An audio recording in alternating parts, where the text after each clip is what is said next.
The Tri-County Women Veterans are proud to sponsor this episode of Central Florida Salute. Salute.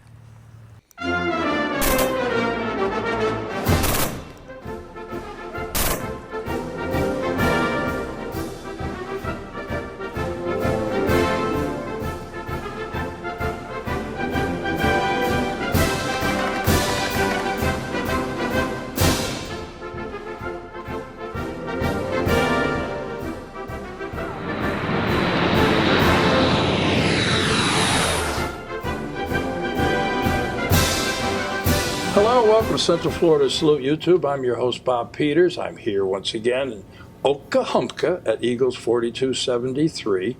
And I have a young lady from who was in the Civil Air Patrol during World War II, Barbara Hinebaugh, who is with the Civil Air Patrol during World War II. And I have been waiting to meet you because my dentist is a big fan of you. And when I went to see the dentist, he says, you got to get Barbara on the show. This lady is amazing. She's got an amazing story. So here you are. I'm glad to see you. Well, I'm glad to be here. Yeah. Barbara, you, where were you born? I was born in Cleveland, Ohio. Uh-huh. And graduated from high school and then went into the Civil Air Patrol, or how did that all come about? I attended the Case Western University, and while I was there, I took up flying just for the fun of it, and then I joined the Civil Air Patrol during that time, from 1941 to 43. Uh-huh. So, at the university, I mean, how did you get to be a pilot? I mean, was there some kind of a program? I wanted to. You wanted to. Okay. So what did you do with the Civil Air Patrol? Oh, I flew along the Great Lakes. We were searching for things that they were coming in, the Germans and so on were coming in through the lakes. And so we were just watching the lakefronts all along Cuyahoga County.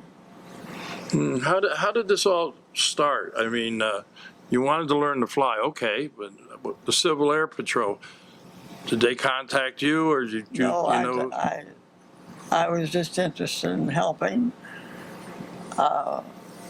I even took up learning how to drive trucks and change engines and all that sort of thing. Yeah. People were very patriotic, and I just wanted to help.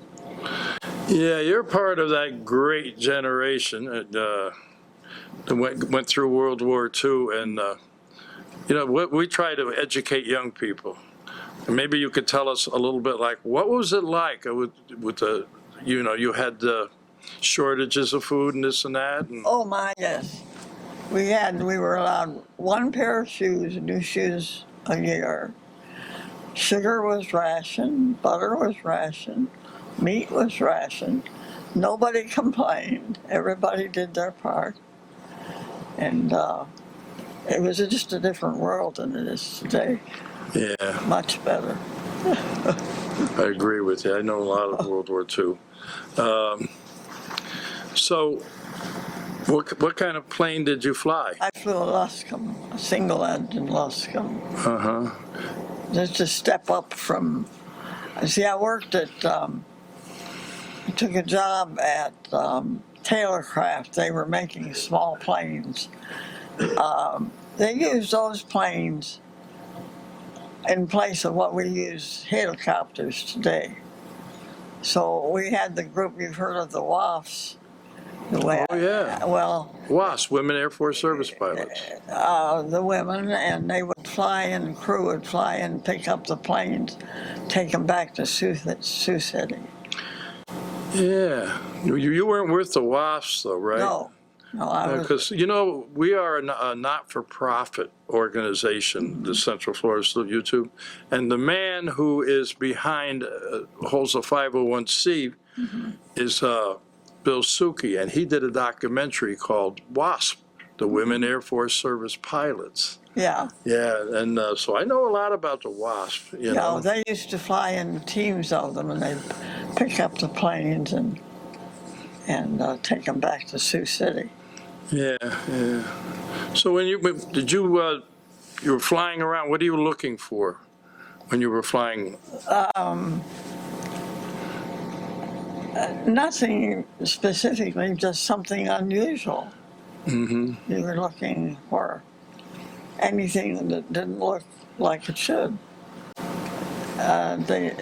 Somebody made a mistake and said it was submarines, but we weren't looking for submarines. But they were trying to get in through the St. Lawrence at that time. Mm-hmm. And so we were just watching the coastline. How long would you be flying around for? Well, I flew in on the afternoons a couple times a week. Tell us a little bit about the Civil Air Patrol. How did you know how it got started and how many people were in it? I don't know then what there were, but I'm shocked to know how active they are now. They're very active. And they have 3 divisions. They have a division for education for young people.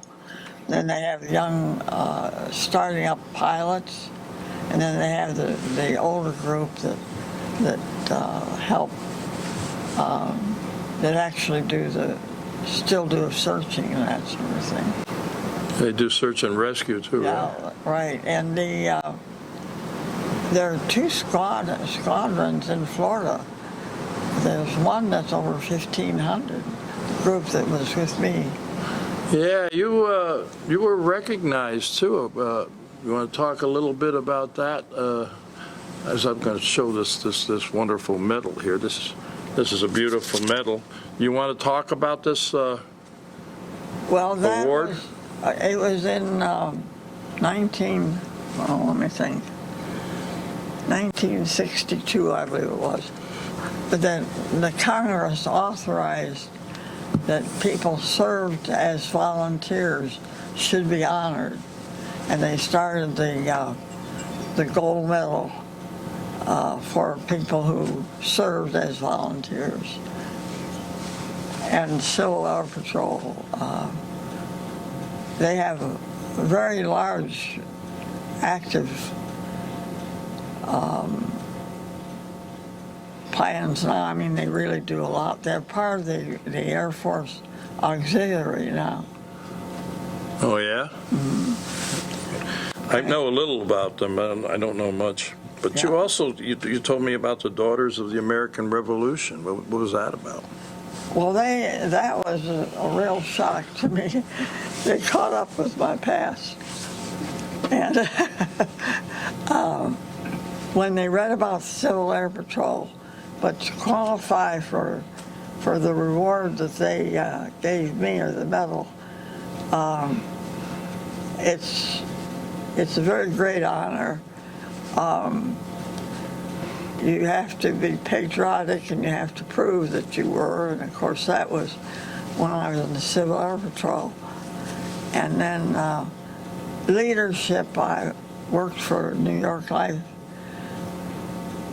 Well, that's trustworthiness. For 51 years, served a large base. In fact, I just retired October 1 of 2021. You just retired.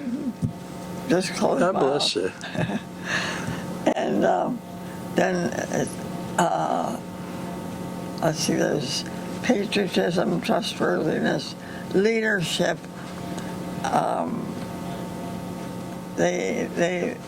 I was very active in bringing the juveniles, or getting the juveniles out of the jails and having their own juvenile home for delinquent and homeless. Oh, really? I didn't know about that. Yeah. My dentist didn't tell me about that.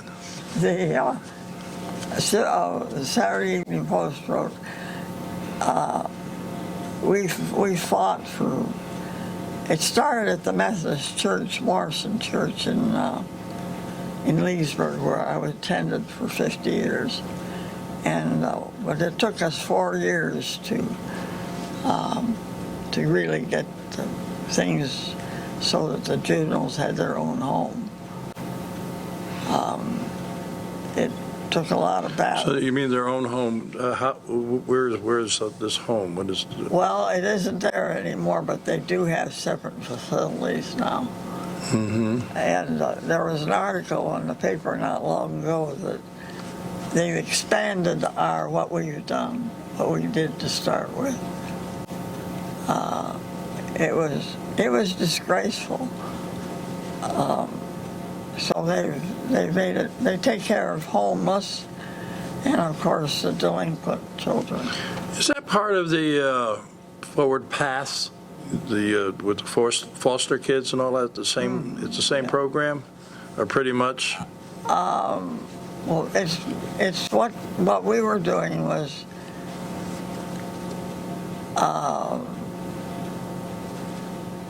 making sure that the children were tended to properly. They didn't have a social worker. And one of the things we did, they were paying her $3,000 a year to do a huge job, and so we were able to get everything upgraded to care for the kids. How long did you do that?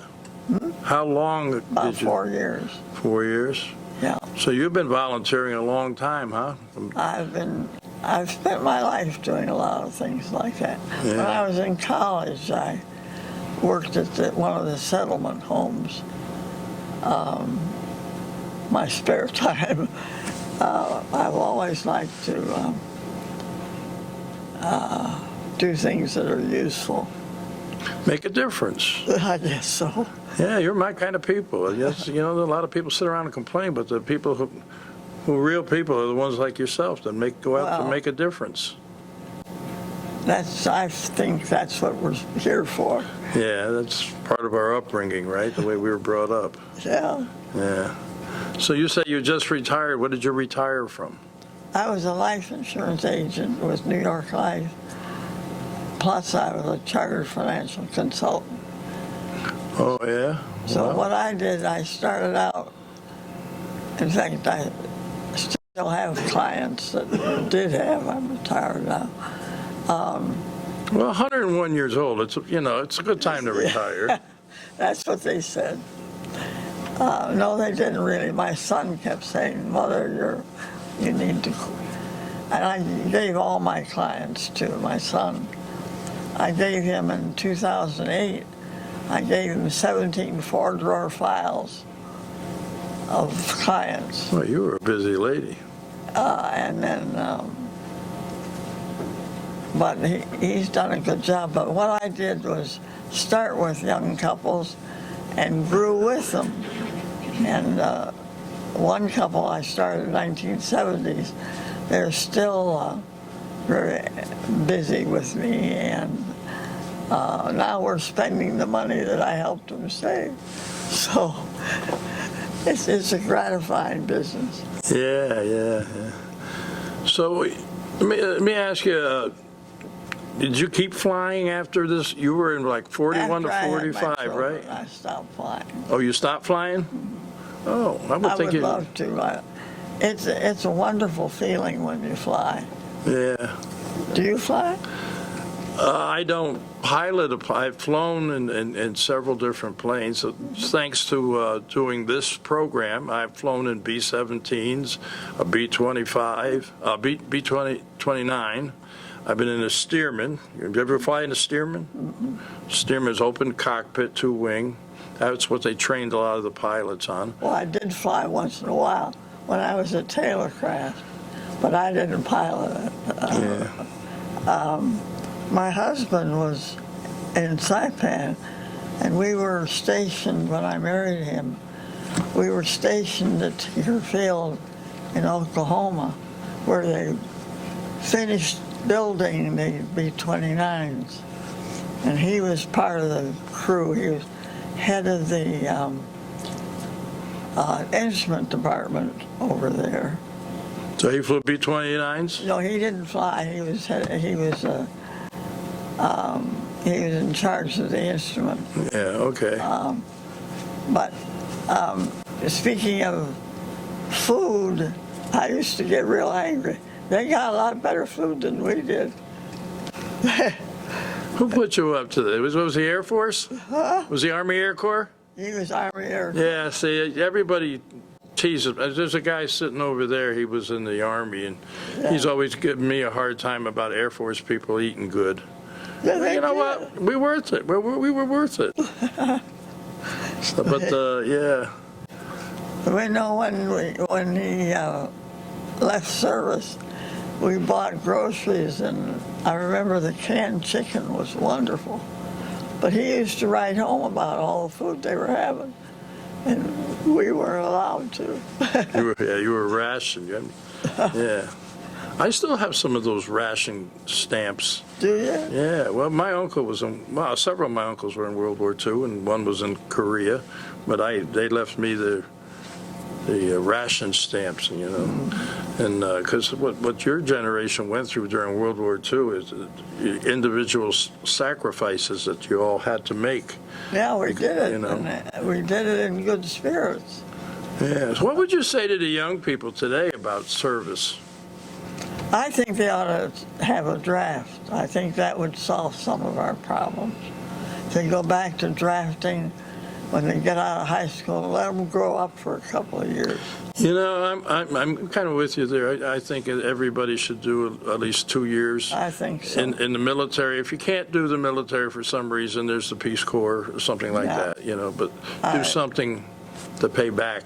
This generation doesn't have any sense of values. Well, we got a lot of young people that are stepping up, in Afghanistan and Iraq and everything too, you know. But a lot of people, I really think, being in the service, you grow. You really grow into an individual, and you start to understand more about everybody else, you know. So, But yeah. I do think that if they had the draft, we might get started on a better road. Yeah. So you have anybody in your family other than your late husband that served? Well, my husband passed away, but he was in the Air Force, and he went in 1941, right after the war started. And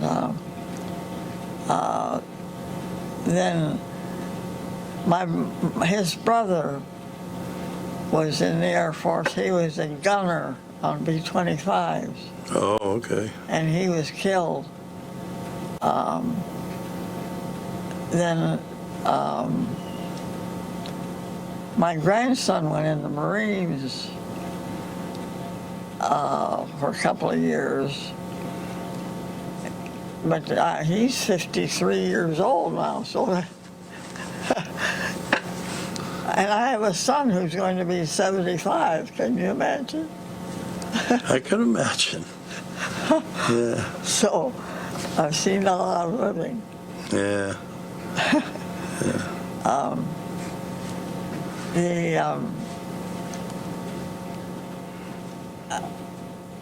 I'm trying to think. But the Civil Air Patrol at that time wasn't as, well, they were just beginning to be active. Yeah, well, you're talking like in the 40s, and, airplanes, I don't know, I mean, they came out long before that, but still, it wasn't normal for a lot of people to be flying and everything, No. you know. But when you fly, I can still feel it. You get up there in the freedom of just being up there by yourself. Of course, we flew by the seat of our pants. Yeah. We didn't have many instruments. Wow. You watch the railroad tracks, and the field that I flew out of and learned from was just a cow pasture, really. But it was an airport, and at one end there were high wires, electric power lines, and the other end there were fences. So we'd have to drop in, and if we didn't drop in right, well, you ended up at the wrong place. So we learned a lot. It was fun. Yeah. I'm getting any idea how many flights you flew around on? I haven't any idea. No idea. I almost all weekends we flew, but we did a lot of hangar flying too. You know, you get out and there's a lot of friendship, and you build just a group of people all doing the same thing. Yeah, you guys didn't stay in like a barracks or anything like that. No, You no. You just showed up on when it was your time to fly. Yeah, So you knew some of the other pilots. yeah. So It was my friend and I flew out of Willoughby, and then we met in different places. That picture is one where they were having a big meeting. But there wasn't a lot of commotion about it. We weren't being very exceptional. Didn't feel we were. you had quite a few experiences. Did you ever have one particular experience? You know, For flying? when you were flying, yeah. No. Never had any engine trouble or anything? No. Well, that's good. That's good. I did an interview with a guy who was a World War II flying ace, and he was telling me when he first started flying, he flew the Stearman, and he ran out of gas and had to land in a cornfield in Indiana. And then after he graduated flying school, he took that Stearman up again by himself and flew upside down. Oh, But my. what he didn't realize, all the oil drained out of the engine, and he had to land in a cornfield in Indiana. And I told him, they must have loved you in Indiana. But I'm glad you had a very successful career, and you know, I think it's, you know, your generation is fantastic, and it's a generation where everybody said we're going to get involved and we're going to make, you know, for the war effort, and we're going to do what we got to do. And That's right. It was because, like I said, I grew up with World War II uncles, and you know, yeah. But I want to thank you for coming here. Is there anything you might want to tell us about, or something you might want to say? No, I feel very honored that you called me. Well, I'm honored. You know, I mean, Dr. Steele, you tell Dr. Steele I said hello. And he was, and his staff, the ladies there, you got to meet Barbara. And so you're well loved over there, my friend.